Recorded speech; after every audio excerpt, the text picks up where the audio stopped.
everyone, my name is Kritika Soni and welcome back to my channel. आज हम एक बहुत ही मुश्किल लगने वाला, बच्चों को बहुत ही मुश्किल लगने वाला टॉपिक लेकर आए हैं, फाइनेंशियल स्टेटमेंट। बिल्कुल न्यू टॉपिक है और मैं ये एज्यूम करके चलूंगी कि आपको इस टॉपिक में कुछ भी नहीं आता, बट ये टॉपिक बच्चों को लगता बहुत मुश्किल है, बट इस टॉपिक से दोस्ती आप लोगों को मैं करवाऊंगी। इस टॉपिक से दोस्ती करने के लिए आपको सिर्फ इस वीडियो को देखना है और मेरी कुछ वीडियोस इसके साथ अटैच्ड हैं जिसमें मैं फाइनेंशियल स्टेटमेंट्स को प्रोसीड करूंगी। सारी वीडियोस आप मेरी देखें, सिर्फ उससे आप लोगों को इस चैप्टर से दोस्ती होगी। नाउ नेक्स्ट आगे प्रोसीड करते हैं। प्रॉफिट एंड लॉस अकाउंट क्या होता है, बैलेंस शीट क्या होती है, आगे की टर्म्स क्या हैं, ये देखना शुरू करते हैं। सो प्रॉफिटेबिलिटी स्टेटमेंट, आप सबको पता है कि कोई भी बिजनेस जब भी स्टार्ट होता है, सबसे पहली और मैं कहूंगी सबसे इंपॉर्टेंट थिंग जो हम सबसे पहले रिकॉग्नाइज करते हैं वो होती है प्रॉफिट। सो प्रॉफिटेबिलिटी स्टेटमेंट तो हमको बनानी ही पड़ेगी। जब प्रॉफिट ही सबसे मेन चीज हमारे बिजनेस की सबसे मेन मटेरियल इंफॉर्मेशन ही प्रॉफिट मेकिंग है, हाउ मच प्रॉफिट, तो प्रॉफिटेबिलिटी स्टेटमेंट तो पक्का बनती होगी बिजनेस में। कैसे बनेगी? This statement is related to complete accounting period. ये स्टेटमेंट किससे रिलेट करती है? कंप्लीट अकाउंटिंग पीरियड मींस एक अकाउंटिंग पीरियड है, पीरियड्स नहीं है। it shows the outcome of business activities during the period in a summarized form। Means यहाँ पर आपको डिटेल्ड इंफॉर्मेशन नहीं मिलेगी। अगर मैं कहूं सैलरी, तो सैलरी किसको दी, कितने बजे दी, किस डेट को दी। आपको प्रॉफिटेबिलिटी स्टेटमेंट में सिर्फ प्रॉफिट के लिए जितनी भी इंफॉर्मेशन मटेरियल है, जितनी भी इंफॉर्मेशन रिक्वायर्ड है, सिर्फ वही इंफॉर्मेशन शो होंगी प्रॉफिटेबिलिटी स्टेटमेंट में। Means summarised form, salary means salary, current period से रिलेटेड इतनी सैलरी पे की गई है या इतनी सैलरी रिसीव की गई है, that's it.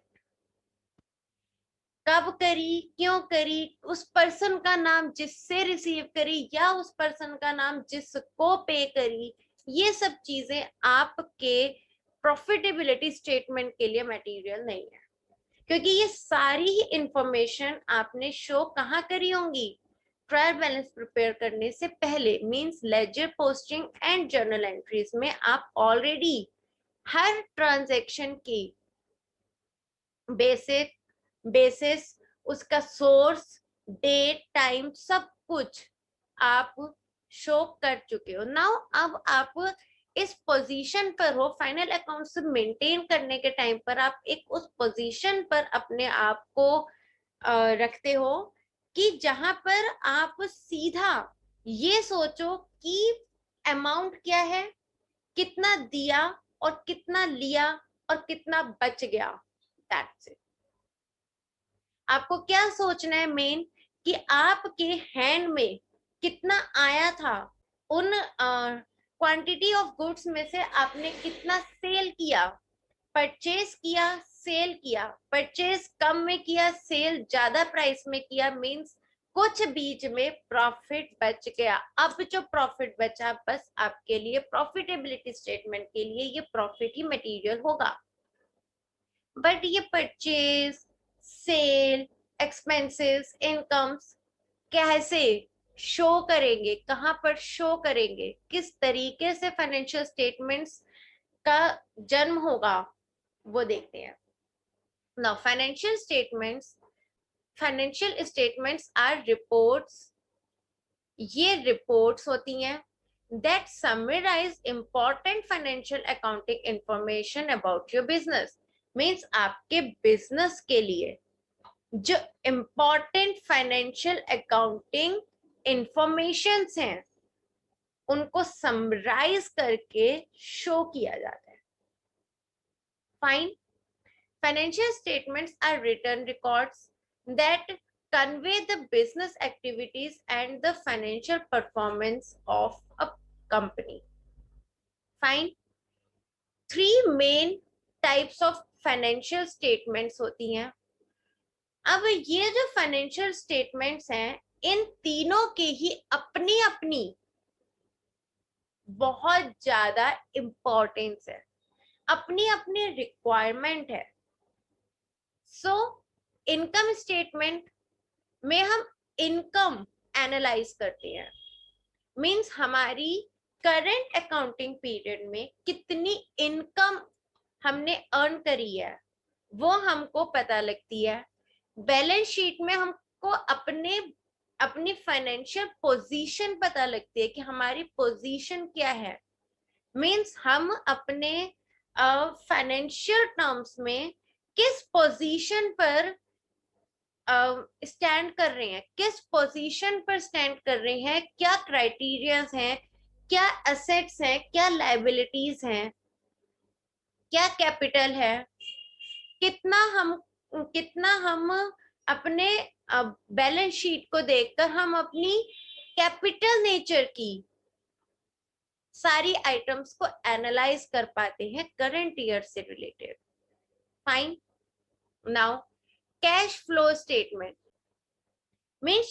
Means cash flow statement में कैश से रिलेटेड आपको इतना ज्यादा अंडरस्टैंडेबल इंफॉर्मेशन क्रिएट कर देता है कि जस्ट आप कैश फ्लो स्टेटमेंट को देखकर उसको थोड़ा सा ही एनालाइज करके आपको समझ में आ जाए कि आपके बिजनेस में कितना कैश कहाँ से आया और कितना कैश कहाँ पे गया. तो कैश फ्लो स्टेटमेंट में कैश बताते हैं, कैश का फ्लो बताते हैं. मींस यहाँ पर इनकम से रिलेटेड नहीं है, आपके पास प्रॉफिट हुआ या नहीं हुआ इससे मैटर नहीं करता. कैश फ्लो स्टेटमेंट में कैश फ्लो स्टेटमेंट कहते हैं कैश कहाँ से आया कहाँ पे गया, दैट्स इट. इनकम स्टेटमेंट कहती है मैं बताऊंगी प्रॉफिट. फाइनेंशियल पोजीशन जाननी हो तो बैलेंस शीट से पूछो, और कैश देखना हो कहाँ गया कहाँ आया तो कैश फ्लो स्टेटमेंट को पढ़ो. Fine. Now income statement. Income statement क्या है? इनकम स्टेटमेंट सिंपली आपकी वो स्टेटमेंट है जिसमें आप अपने एक्सपेंसेस अपने रेवेन्यूज को कंपेयर करते हो और कंपेयर करके आप प्रॉफिट या लॉस एनालाइज कर लेते हो कि आपके करंट पीरियड में, पीरियड कुछ भी हो सकता है, period can be a year, can be a quarter, can be a month. Period means कोई भी period, can be a day also. If you can then can be a day also. अगर आप कर सकते हो, अपनी आपके पास इतनी ट्रांजैक्शंस हैं कि आप डे वाइज भी इवेल्युएट कर सकते हो तो आप कर सकते हो. It can possible also. But income statement means कि एक अकाउंटिंग पीरियड से रिलेटेड जो भी आपके रिवेन्यूज हैं, जो भी आपके एक्सपेंसेस हैं, उनको कंपेयर करो और प्रॉफिट एंड लॉस आइडेंटिफाई कर लो. अब रिवेन्यू क्या होते हैं, एक्सपेंसेस क्या होते हैं, बच्चों को नहीं पता होता. रिवेन्यू मीन्स आपने कोई भी एक्टिविटी जिसके बदले यू अर्न समथिंग, लाइक आपने परचेज किए कुछ गुड्स, उनको आपने कुछ प्रॉफिट पर सेल कर दिया. जब आपने सेल किया तो आपको वहां से प्रॉफिट अर्न हुआ and that profit is your revenue. आपकी एसेट है, एसेट को आपने यूज किया 5 इयर्स तक यूज किया, अब आपको लगा कि अब ये एसेट आपकी यूज की नहीं है, आपने उसको सेल कर दिया। जब आपने सेल किया, आपने सोचा कि मैंने उस टाइम जब इस एसेट को परचेज किया था 5 इयर्स का डेप्रिसिएशन हटाकर आज इस एसेट की वैल्यू कितनी है और मैं सेल कितने में कर रही हूं। और जब आपने अपनी सेल प्राइस और जो आपके डेप्रिसिएशन को माइनस करके आपके अकाउंट्स के अकॉर्डिंग उस एसेट की वैल्यू निकल के आ रही है, उसको जब आपने अपने सेलिंग प्राइस से कंपेयर किया तो आपको पता लगा कि आपने प्रॉफिट अर्न किया है या लॉस अर्न किया है। If it is a profit then it will come in revenue. Fine. Expenses क्या होते हैं? एक्सपेंसेस मींस वो मनी या वो पार्ट ऑफ मनी जो आप स्पेंड करते हैं। मींस आप कोई भी एक्टिविटी करते हैं जिसके लिए आपको कुछ एक्सपेंसेस स्पेंड करने पड़ते हैं। Like take an example, if I want to purchase some assets, तो मुझे उस एसेट को परचेज करने के लिए कुछ कैश मुझे पे करना पड़ेगा। मींस कैश मेरे पास से जब तक जाएगा नहीं, गुड्स मेरे पास आएंगे नहीं। जब कैश जाएगा तभी गुड्स आएंगे। सो कैश और गुड्स में हमारा कैश जा रहा है क्योंकि हमें गुड्स परचेज करने हैं, तो यहाँ पर ये कैश हम विलिंगली पे कर रहे हैं, हम अपनी मर्जी से कैश दे रहे हैं ताकि हम गुड्स ले सके। इसलिए ये हमारा लॉस नहीं है, ये कैश का जाना हमारा लॉस नहीं है, ये कैश का जाना हमारा पैसों का मरना नहीं है। ये कैश का जाना हमारे लिए फायदा है क्योंकि हमें जो गुड्स चाहिए थे वो इस कैश के बदले हमारे पास आ गए, इसलिए इस कैश को हम एक्सपेंसेस कहते हैं। फाइन। सो रेवेन्यू आप लोगों को समझ में आ गया, एक्सपेंसेस आप लोगों को समझ में आ गया। अगर मैं ये कहूं कि मैं जितने पैसे एक्सपेंसेस मींस मैं जितने पैसे स्पेंड करना चाहती थी, जितना कैश में स्पेंड करना चाहती थी, उतने कैश को मैंने स्पेंड किया और मैंने गुड्स परचेज किए, बट वो मेरा लॉस नहीं होगा, वो मेरा एक्सपेंसेस में कंसीडर होगा। लेकिन अब मैं वही वाले गुड्स को सेल करती हूँ, बट जब मैं सेल करती हूँ तो अब मैं कम कैश लेती हूँ और ज्यादा गुड्स सेल कर रही हूँ। कम कैश में ज्यादा गुड्स सेल करना मींस लॉस। यहां पर मेरा वो कैश मेरी मर्जी के बगैर गया है, या मैं ये कहूं डूबा है। फाइन। सो अब हमें रेवेन्यू समझ में आ गया, एक्सपेंसेस समझ में आ गया और साथ ही साथ हमें लॉसेस भी समझ में आ गए क्या होते हैं। Fine. Now trading account. Trading account क्या होता है? अभी तक हमने बहुत बार देखा trading and profit and loss account, trading and profit and loss account. Actually trading account is different and profit and loss account is different. दोनों को मिलाकर हम इनकम स्टेटमेंट जरूर बोलते हैं, बट इस इनकम स्टेटमेंट को हम trading and profit and loss account में कंसीडर करते हैं। हाँ, ऐसा जरूर होता है कि हम क्योंकि हम इनकम स्टेटमेंट प्रिपेयर कर लेते हैं, इसलिए trading and profit and loss account को मर्ज करके प्रिपेयर कर लेते हैं। Trading and profit and loss account को मर्ज करके एक स्टेटमेंट प्रिपेयर कर लेते हैं, बट एक्चुअली में एक्चुअल ये दोनों ही अकाउंट्स अलग अलग अकाउंट्स होते हैं. Fine. Now trading account. What is trading account? It is an account which is prepared by a mercantilizing concern which purchases goods and sells the same during a particular period. Means ये एक वो accounts है जिसके अंदर हम purchase करते हैं और उस सेम परचेज को हम सेल कर देते हैं ड्यूरिंग द पर्टिकुलर पीरियड. जो भी पर्टिकुलर पीरियड, जिस भी पर्टिकुलर पीरियड के बारे में आप बात कर रहे हैं या फिर जिस भी पर्टिकुलर पीरियड के कंटेक्स्ट में आप इनकम स्टेटमेंट प्रिपेयर कर रहे हैं, उस पर्टिकुलर पीरियड में ही आपको परचेज एंड सेल करनी है. Fine. the purpose of it to find out the gross profit and gross loss, which is an important indicator of business efficiency. Means आपको यहाँ पर net profit नहीं मिलता. Actual profit, net profit आपको trading account में नहीं मिलता, आपको gross मिलता है. Means trading account हम prepare करते हैं सिर्फ gross देखने के लिए. अब ग्रॉस के बाद एक्चुअल तक जाने में हमको और भी टर्म्स पूरी करनी पड़ेंगी, और भी आइटम्स को ऐड लेस करना पड़ेगा, और भी आइटम्स को कंसीडर करना पड़ेगा एक्चुअल तक जाने से पहले. बट अगर हम ट्रेडिंग की बात करें तो ट्रेडिंग में फिर ग्रॉस का क्या मतलब हुआ?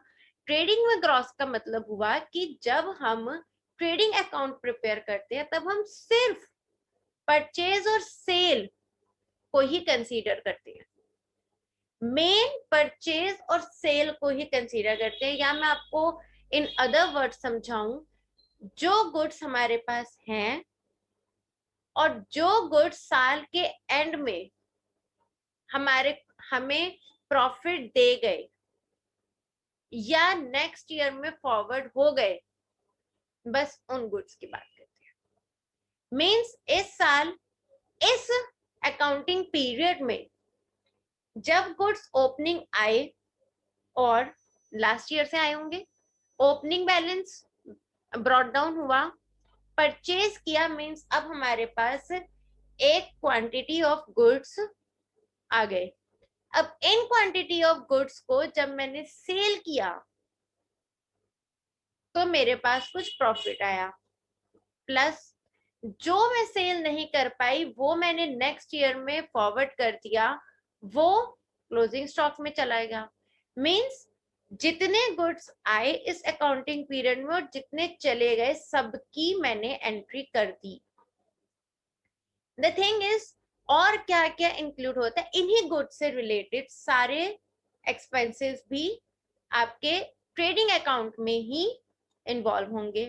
फॉर एग्जाम्पल, जब आपने परचेज किए गुड्स तो समटाइम्स परचेज करने के टाइम पर आपको कैरेज पे करना पड़ता है. मींस ट्रैवलिंग एक्सपेंसेस पे करने पड़ते हैं, कन्वेंस पे करना पड़ता है कि जहां से भी आपको परचेज के टाइम पर जहां से भी आपके पास गुड्स ट्रांसफर हुए हैं या डिलीवर हुए हैं वो डिलीवरी चार्जेस आपको पे करने पड़ जाते हैं. तो अगर आपने परचेज करने के लिए डिलीवरी चार्जेस पे किए हैं तो वो भी आपके परचेज के ही आसपास के खर्चे हैं, तो वो भी आपके ट्रेडिंग अकाउंट में ही आएंगे क्योंकि आपने वो परचेज से रिलेटेड किए थे. बात को थोड़ा सा ध्यान से सुने. जब आप कभी भी परचेज की बात करोगे तो परचेज के आसपास के भी खर्चों को उठाओ और ट्रेडिंग अकाउंट में डाल दो. जब भी हम परचेज करते हैं, मींस परचेज करते वक्त क्या होता होगा, लेबर लगती होगी. जो आपके गुड्स को जो भी डिलीवरी वैन है या डिलीवरी ट्रक है, उस ट्रक से आपकी कंपनी में या आपकी फैक्ट्री में या आपके स्टोर में, वेयर हाउस में प्लेस करते होंगे, शिफ्ट करते होंगे. अब वो भी तो खर्चा परचेज के ही आसपास का है. मीन्स आपका मेन जो है आइटम है वो परचेज ही है। अब परचेज के हम लोग आसपास के आइटम्स उठा रहे हैं, जैसे कि परचेज के पास की एक हमने आइटम उठाई कन्वेंस, या इसको प्यार से कभी कभी कैरेज भी बोल देते हैं। आपने परचेज के ही आसपास की आइटम उठाई और वेजेस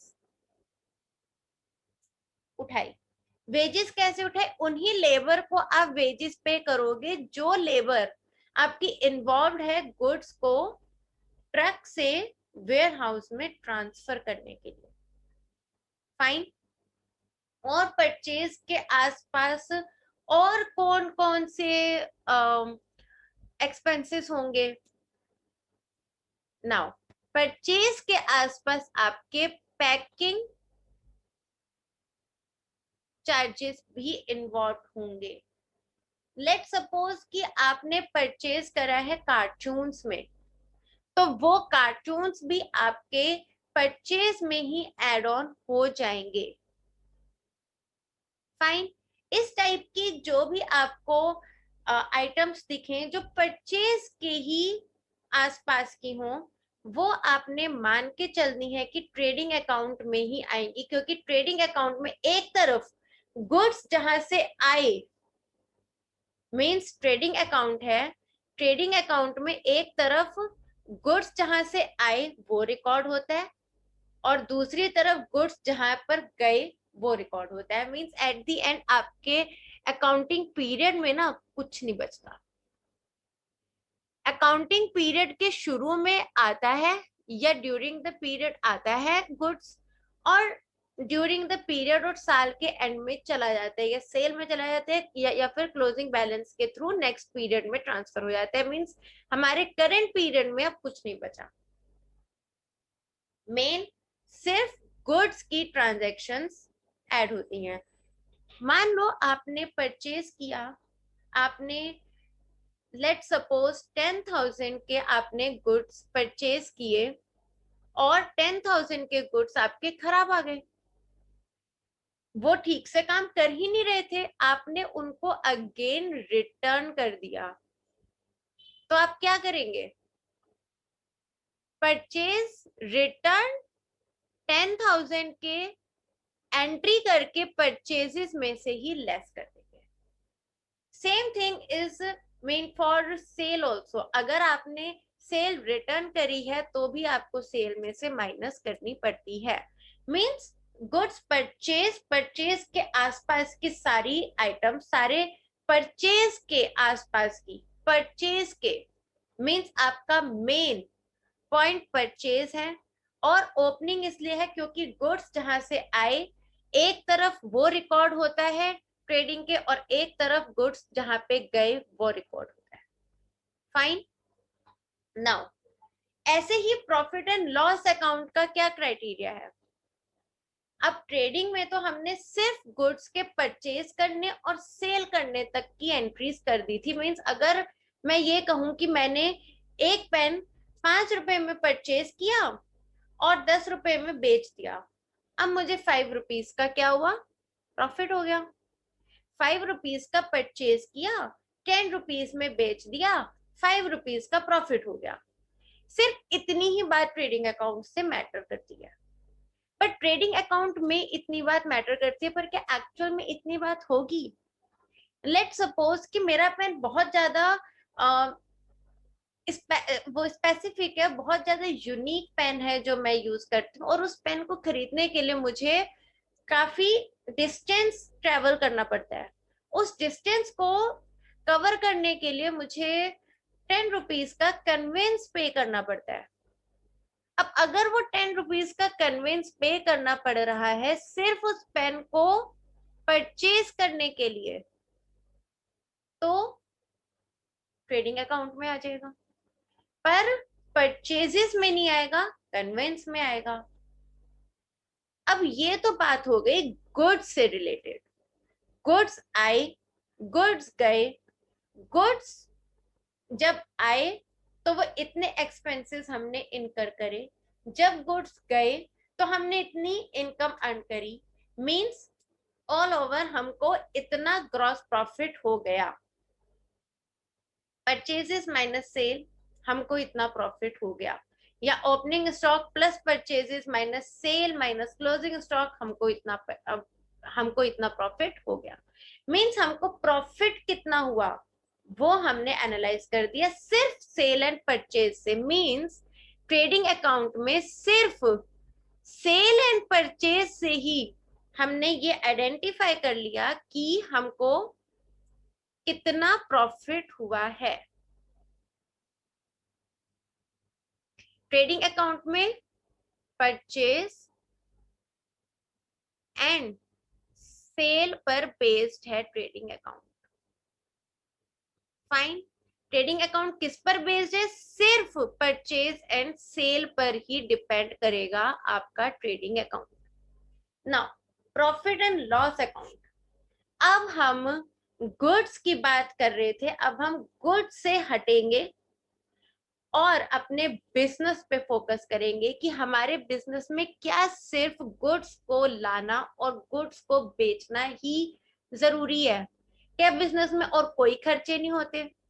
क्या बिजनेस में और कोई एक्सपेंसेस नहीं होते?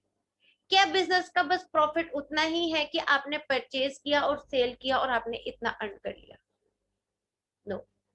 बिजनेस में आपको सबसे पहले एक्सपेंसेस तो मैं कहूंगी प्रीमाइसेस रेंट ही देना होगा। कोई तो प्रीमाइसेस होगा जिस प्रीमाइसेस में बैठकर आप अपना बिजनेस रन कर रहे हो। फिर वहां पर आपका बिजनेस है तो स्टाफ भी होगा। फिर वहां पर अगर आप स्टाफ यूज कर रहा है, लैपटॉप पर काम हो रहा है तो लैपटॉप भी होगा, और लैपटॉप पे डेफिनेटली डेप्रिसिएशन भी कट होगा। मीन्स बिजनेस की बात जब हम करेंगे तो सो मेनी एक्सपेंसेस हमारे माइंड में चलने स्टार्ट हो जाएंगे जो बिजनेस रिलेटेड तो होंगे बट गुड्स रिलेटेड नहीं होंगे। मीन्स गुड्स से रिलेटेड तो हमने ट्रेडिंग अकाउंट में बात कर ली। अब बिजनेस से रिलेटेड बात करने के लिए हमको प्रॉफिट एंड लॉस मेंटेन करना पड़ेगा। इसीलिए ट्रेडिंग अकाउंट में ग्रॉस प्रॉफिट आता है और प्रॉफिट एंड लॉस अकाउंट में नेट प्रॉफिट आता है। Fine. Now profit and loss statement is a financial statement that summarizes the revenue, cost, and expenses incurred during the specified period. These records provide information about a company's ability or inability to generate profit by increasing revenue, reducing cost, or both. Fine. Means अब हमको पता लगता है कि हमारे expenses कितने हैं, हमारे रिवेन्यूज कितने हैं बिजनेस से रिलेटेड। मीन्स अब आपको प्रॉफिट एंड लॉस अकाउंट में बिजनेस से रिलेटेड आपको इंफॉर्मेशंस मिलनी स्टार्ट हो जाती है। मीन्स प्रॉफिट एंड लॉस का बेसिस क्या है?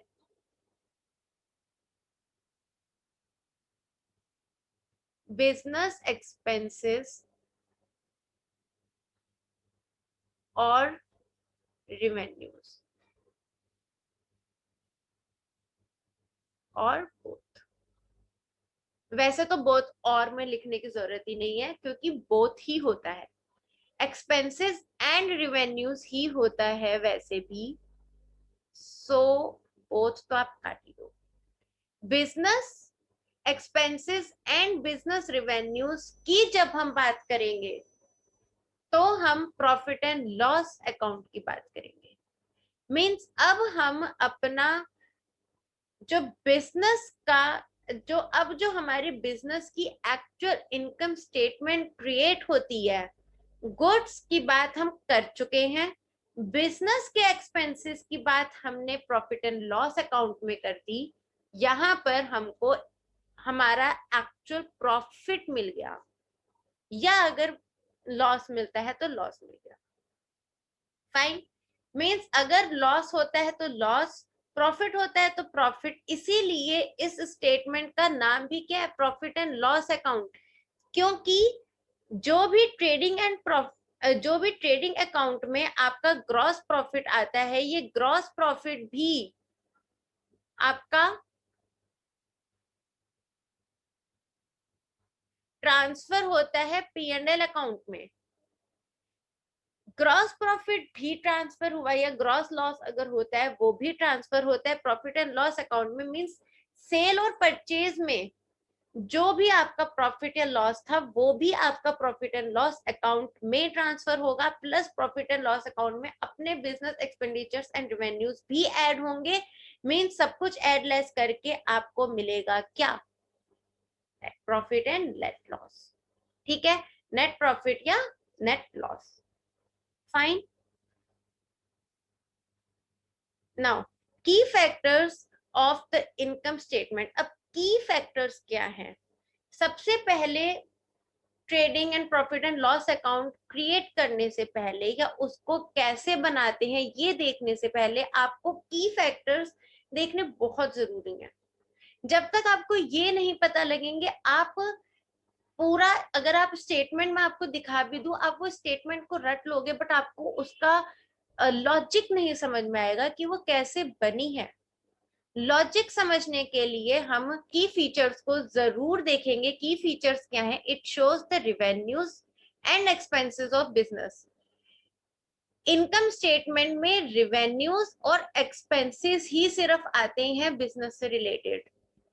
मींस क्या नहीं आता? रिवेन्यूज और एक्सपेंसेस ही तो सिर्फ होंगे, और होगा भी क्या बिजनेस में? होगा। बिजनेस में लाइबिलिटीज, असेट्स, इक्विटी भी होते हैं जो आपकी इनकम स्टेटमेंट में शो नहीं होते। Fine. Now it expressed over a period of time means income statement हम सिर्फ एक पीरियड से ही रिलेटेड बनाते हैं। मींस अब आपको याद नहीं करना कि हम लोग इनकम स्टेटमेंट जब भी प्रिपेयर करते हैं तो trading and profit and loss account लिखकर उसके नीचे लिखते for the year ending this period.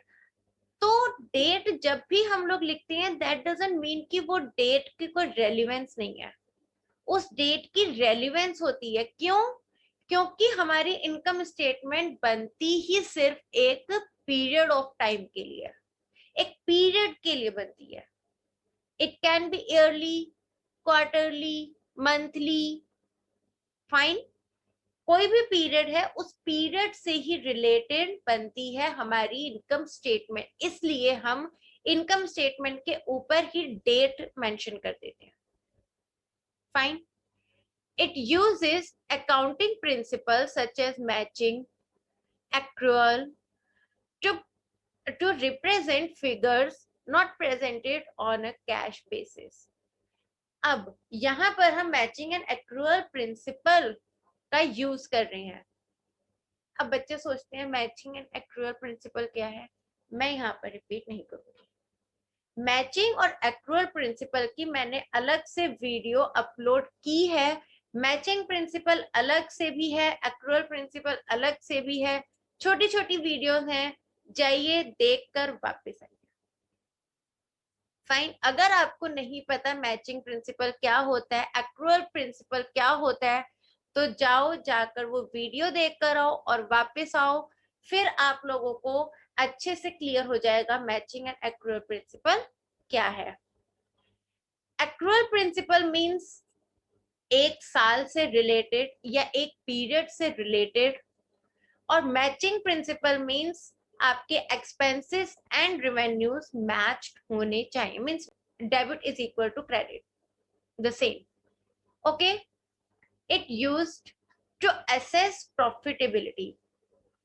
अब ये इनकम स्टेटमेंट के जितने भी इनकम स्टेटमेंट में जितनी भी आइटम्स आती हैं वो किस लिए यूज होते हैं? प्रॉफिट निकालने के लिए। आपको प्रॉफिट निकालने के लिए ही इनकम स्टेटमेंट में आप हर आइटम का यूज करते हैं। फाइन। नाउ इतनी देर से हम लोग देख रहे हैं revenue capital, revenue capital. Revenue क्या होता है अब देखते हैं।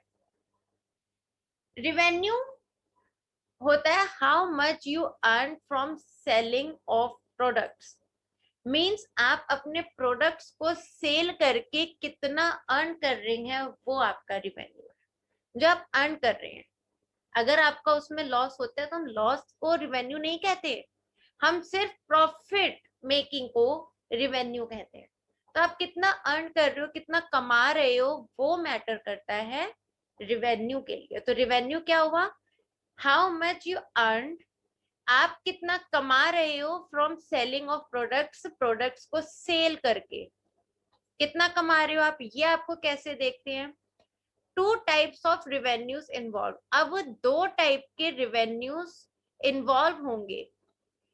आप कोई प्रोडक्ट सेल कर रहे हो, उसके बदले आप कुछ कमा रहे हो, अब उसमें भी दो कैटेगरीज हैं। सोचो, रेवेन्यू भी अपने आप में एक कंसेप्ट है। सो ऑपरेटिंग रेवेन्यू, ऑपरेटिंग रेवेन्यू क्या होता है, operating revenue is the revenue earned by selling a companies products और सर्विसेज। मींस ऑपरेटिंग रेवेन्यू होता है जो रेवेन्यू हम अर्न करते हैं by selling a companies products और सर्विसेज। मींस हमारी कंपनी जिस प्रोडक्ट को सेल करने के लिए बनी है, या हमारी कंपनी का जो मोटिव है वो जिस भी प्रोडक्ट को या सर्विसेज को सेल करने का है, उसी प्रिंसिपल सेलिंग, उसको हम प्रिंसिपल सेल बोलेंगे। कंपनी जो भी प्रोडक्ट सेल कर रही है, जो भी सर्विसेज रेंडर कर रही है, उसको हम प्रिंसिपल सेल बोलेंगे। और उसी प्रिंसिपल सेल से जो हमको रेवेन्यू अर्न होगा, that is our operating revenue. For example, मेरी स्टेशनरी की शॉप है,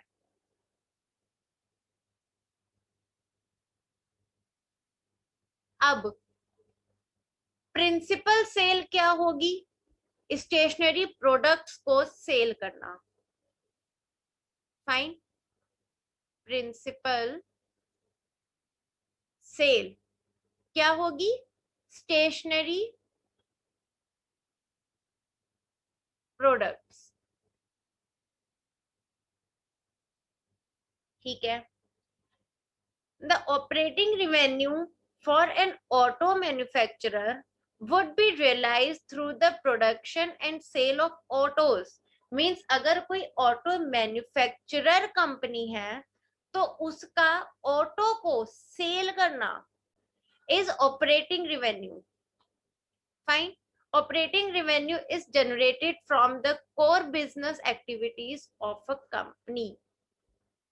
Fine, now non operating revenue क्या होगा, non operating revenue is the income earned from non core business activity। means अब आप अपना जो बिजनेस आपने जिस एक्टिविटी के लिए स्टैब्लिश किया है, उस एक्टिविटी से आप अपना रेवेन्यू अर्न नहीं कर रहे, जबकि किसी और सोर्स से आप रेवेन्यू अर्न कर रहे हो, वो भी बिजनेस का ही है, बिजनेस से ही रिलेटेड है, बट आपकी प्रिंसिपल सेल से रिलेटेड नहीं है।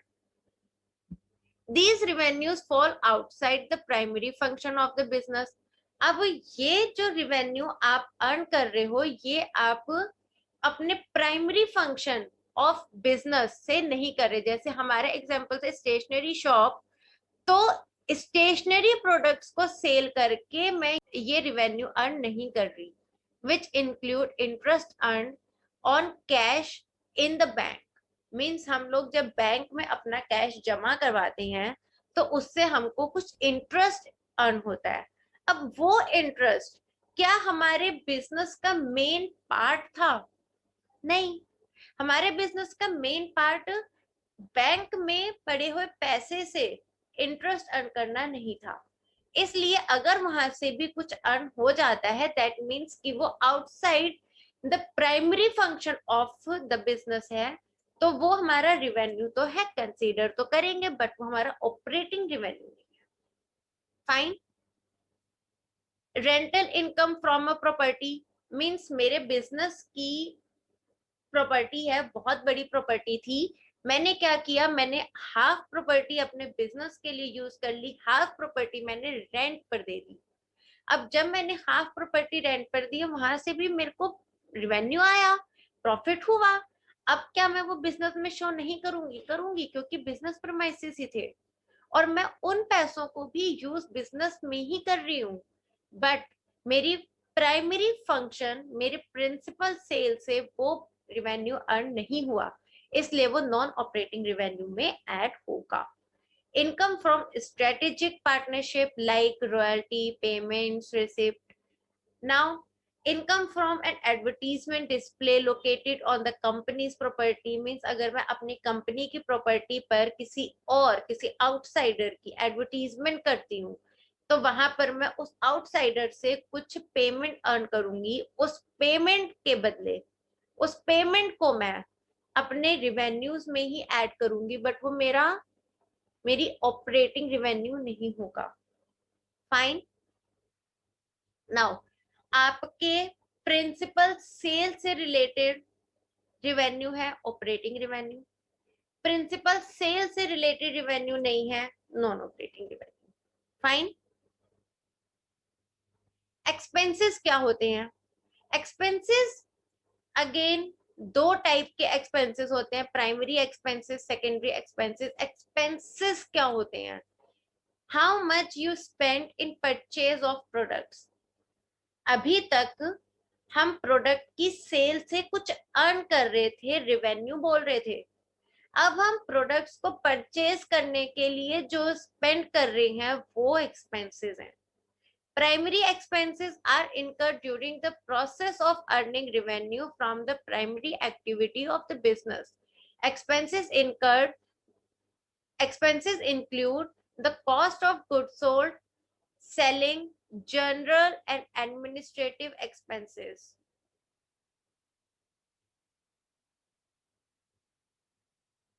Selling, general and administrative expenses.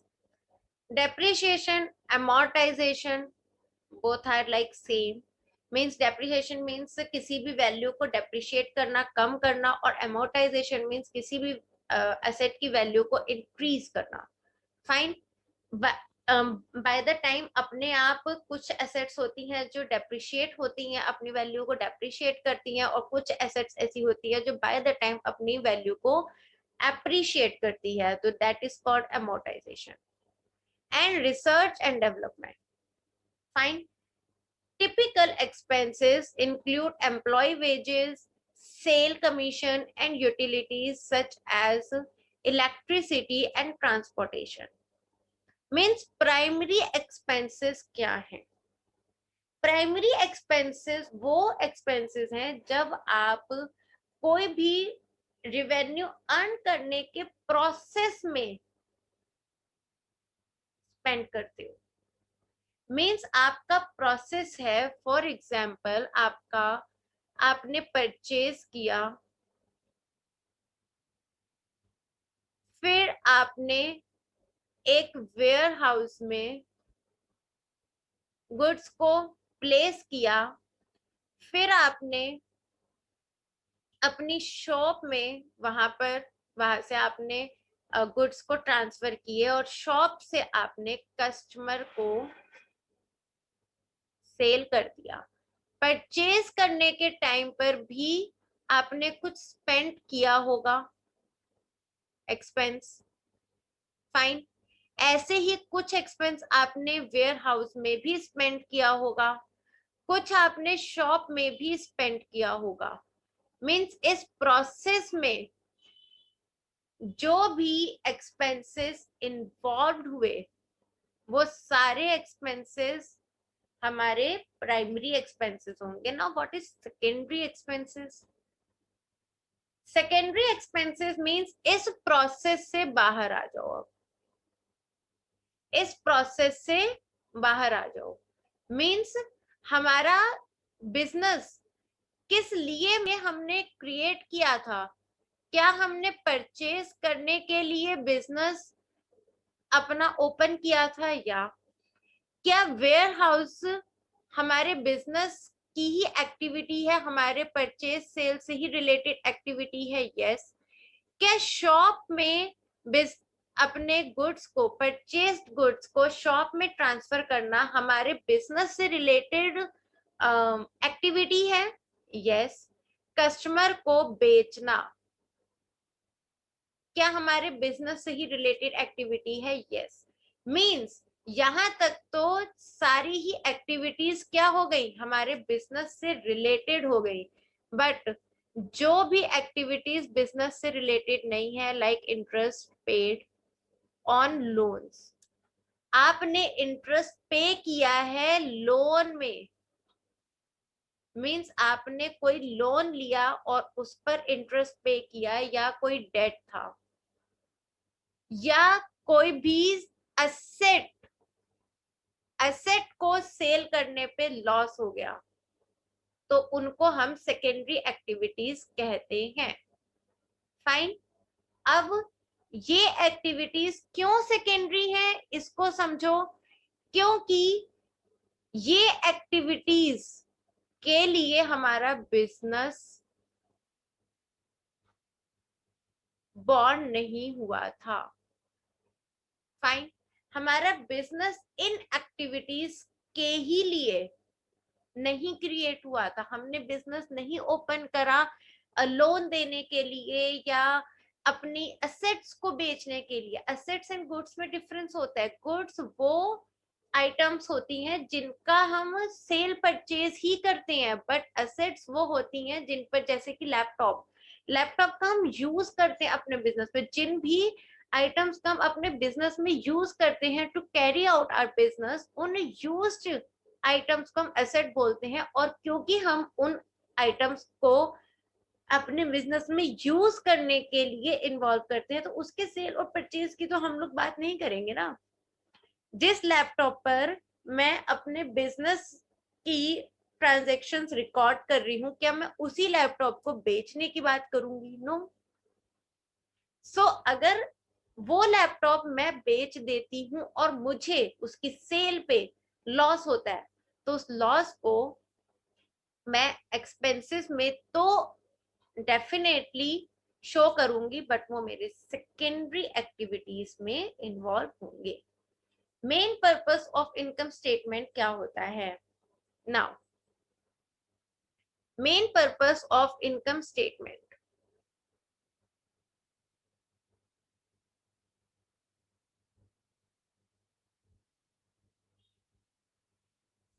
income main purpose of the income statement is to convey details of profitability and the financial results of business activities. However, it can be very effective in showing whether sale or revenue is increasing when compared over multiple periods. Investors can also see how well a company's management is controlling expenses to determine whether a company's efforts in reducing the cost of sales might boost profits over time. Means income statements को create करने का purpose बताया है। Purpose क्या होता है? क्योंकि हमको इनकम स्टेटमेंट से अपने एक्सपेंसेस पता लगते हैं क्या है। क्या हमको अगर एक्सपेंसेस अलग से एक लिस्ट की फॉर्म में मिल जाए कि ये एक्सपेंसेस हमने करे हैं, तो क्या हम उन एक्सपेंसेस को कम करने पर अपने एफर्ट्स नहीं डाल सकते? या श्योर, अगर हमारे पास एक्सपेंसेस नहीं है तो हमारे लिए एक्सपेंसेस को कम करना मुश्किल है। मींस अगर हमारे पास एक्सपेंसेस की लिस्ट नहीं है तो हमें एक्सपेंसेस को कम करना मुश्किल है हमारे लिए। बट अगर हमारे पास एक्सपेंसेस की लिस्ट है और हमको पता है कि इतने एक्सपेंसेस हमारे ओवर अ पीरियड स्पेंड हो रहे हैं, तो हम उनको कम कर सकते हैं। और एक्सपेंसेस को कम करना मींस प्रॉफिट इंक्रीज करना। सो जब हम एक्सपेंसेस को कम करते हैं, प्रॉफिट को इंक्रीज करते हैं, तो हम बहुत आराम से ये चीज एनालाइज कर सकते हैं कि लास्ट ईयर में हमने एक्सपेंसेस कितने स्पेंड करे थे और कितना प्रॉफिट हमारा आया था, और इस साल हमने कितने एक्सपेंसेस स्पेंड करे हैं और हमारा प्रॉफिट क्या आया है। और जब इन्वेस्टर्स कंपेयर करते हैं तो वो ये देखते हैं कि मैनेजमेंट कितना इफेक्टिव है, जिसने पिछले साल के एक्सपेंसेस से इस साल के एक्सपेंसेस में काफी इम्प्रूवमेंट करती। फाइन। नाउ अब हम देखते हैं ट्रेडिंग अकाउंट क्या होता है। इनकम स्टेटमेंट का फर्स्ट अकाउंट होता है ट्रेडिंग अकाउंट। ट्रेडिंग अकाउंट क्या होता है? ट्रेडिंग अकाउंट का फॉर्मेट है, ट्रेडिंग अकाउंट का बनाने का तरीका है ये। ट्रेडिंग अकाउंट में सबसे पहले आएगा ओपनिंग स्टॉक। मैंने क्या कहा था? गुड्स का आना। फाइन। गुड्स का आना सबसे पहले डेबिट में आएगा। क्या क्या आएगा? गुड्स का आना, ओपनिंग स्टॉक एंड परचेजेस में हम गुड्स को ले आए अपने बिजनेस में, मींस गुड्स आ गए हमारे बिजनेस में ओपनिंग स्टॉक एंड परचेजेस से। अब return outward means purchase return, goods का जाना तो माइनस हो जाएगा, क्योंकि यहाँ पर तो सिर्फ आना ही हम लोग दिखाएंगे। अगर परचेजेस में ऑलरेडी जो रिटर्न किए हैं वो एडेड हैं तो आप उनको माइनस कर दो। फाइन। अब गुड्स का आना और गुड्स के आसपास के खर्चे, wages, carriage inward, freight, cartage, ये सब क्या खर्चे हैं?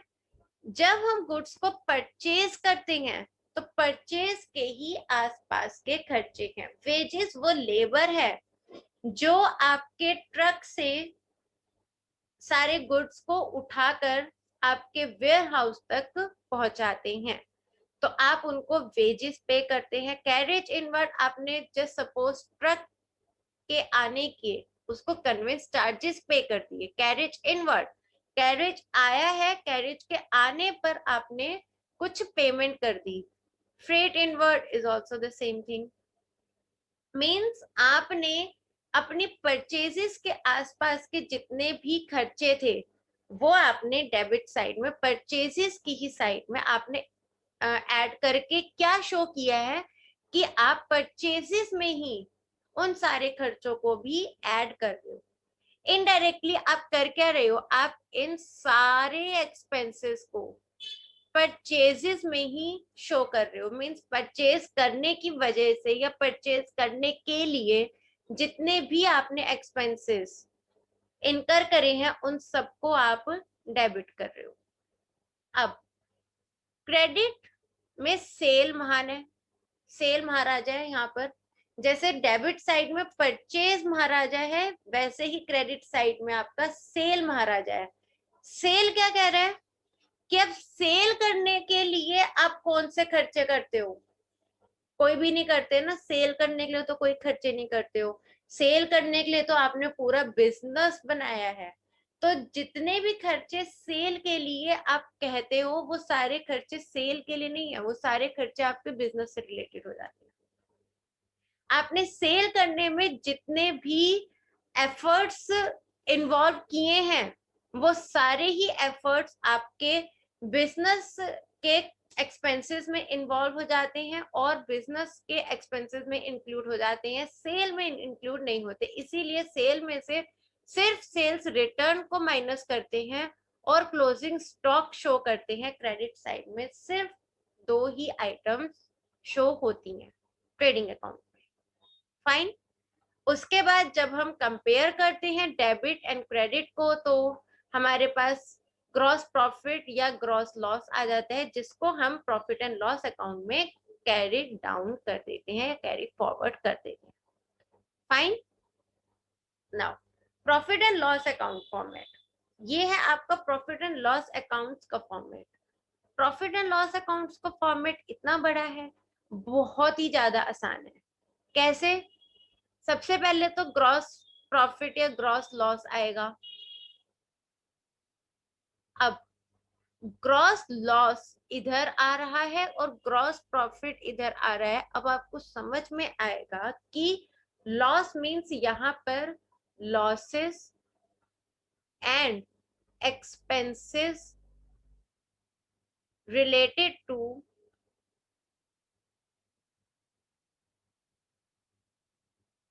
बिजनेस शो होंगे और यहाँ पर profits and revenues related to business show होंगे। फाइन। अब जितने भी बिजनेस से रिलेटेड आपके एक्सपेंसेस हैं या लॉसेस हैं, सब के सब सम अप करो, डेबिट साइड में डाल दो। जितने भी आपके बिजनेस से रिलेटेड प्रॉफिट्स हैं या रिवेन्यूज हैं, सब सम अप करो और क्रेडिट में डाल दो। इसीलिए ग्रॉस प्रॉफिट जैसे ही आप ट्रेडिंग अकाउंट में ग्रॉस प्रॉफिट डेबिट साइड में बैलेंस आता है, उसको जब आप फॉरवर्ड करते हो तो आप प्रॉफिट एंड लॉस अकाउंट के क्रेडिट साइड में लेकर जाते हो। मींस अब आपको सोचने की जरूरत है ही नहीं कि प्रॉफिट डेबिट साइड में आएगा कि क्रेडिट साइड में आएगा। प्रॉफिट हमेशा क्रेडिट साइड में ही फॉरवर्ड होगा, प्रॉफिट एंड लॉस अकाउंट में। और इससे आपको पता लग जाएगा सारे प्रॉफिट्स क्रेडिट साइड में, expenses and losses debit side में। अगर हम लोग इसकी जर्नल एंट्री देखें तो जर्नल एंट्री में भी एक्चुअल में होता यही है, बट थोड़ा सा अगर कुछ बच्चे ऐसे हैं जो रटना चाहते हैं तो मैं उनको रटने का एक तरीका बता रही हूँ, बट अगर समझना चाहते हैं तो मैंने आपको एक मूल मंत्र दे दिया, losses and expenses debit, profits and revenues credit. Fine.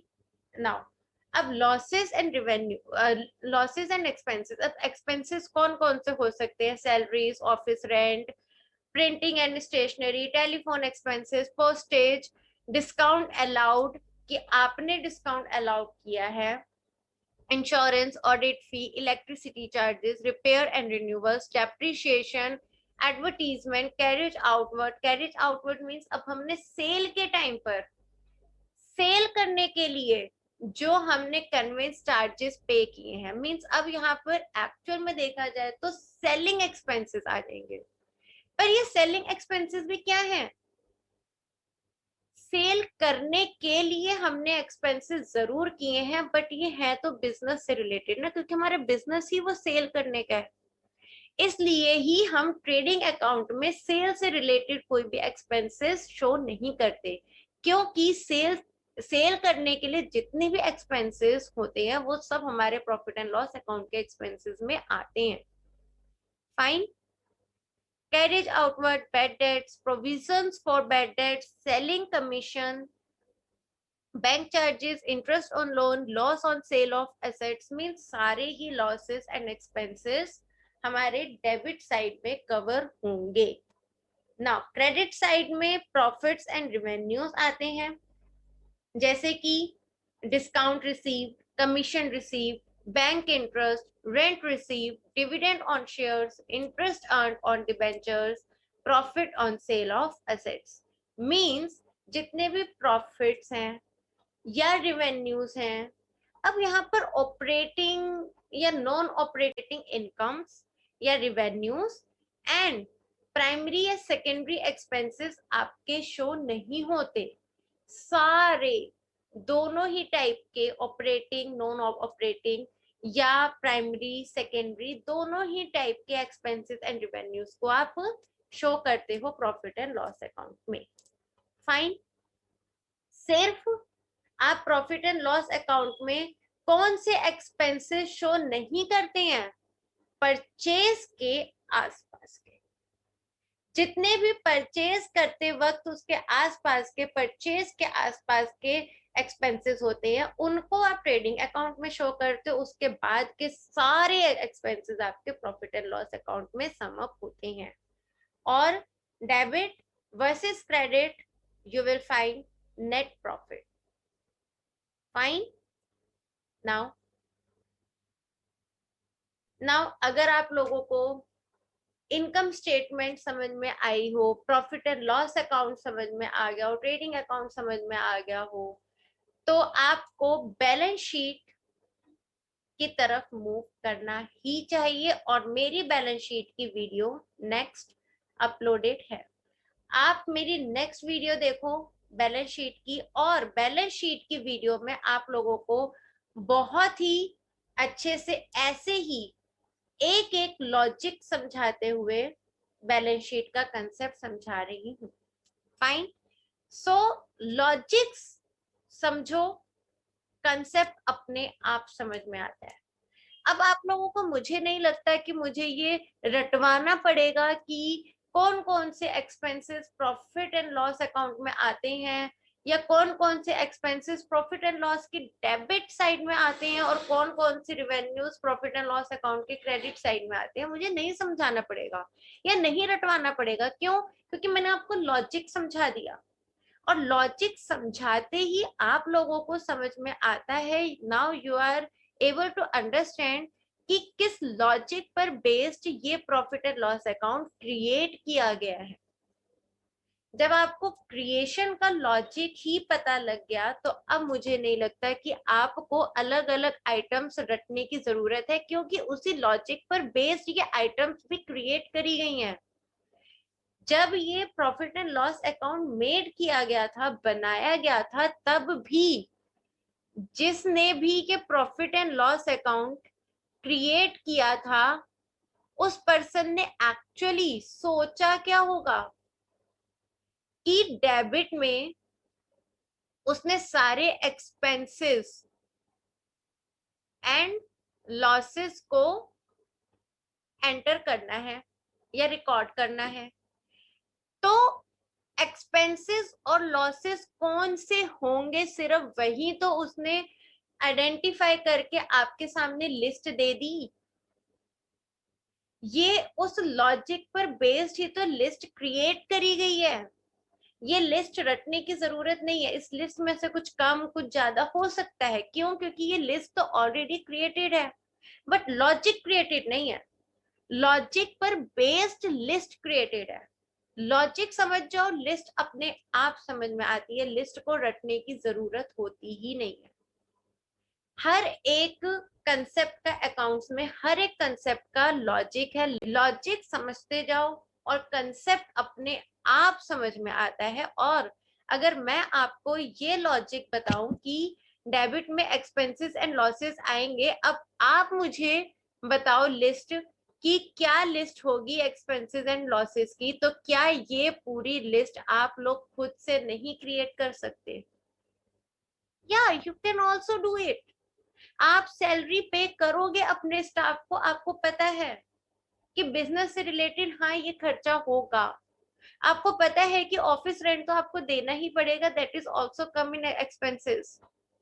अब जो बच्चे पहले कहीं और से पढ़ते हैं, जो बच्चे किसी और की क्लासेस लेते हैं, उनको definitely salary, office rent, printing and stationery line wise रखने की जरूरत पड़ती है, बट मेरी क्लास में नहीं।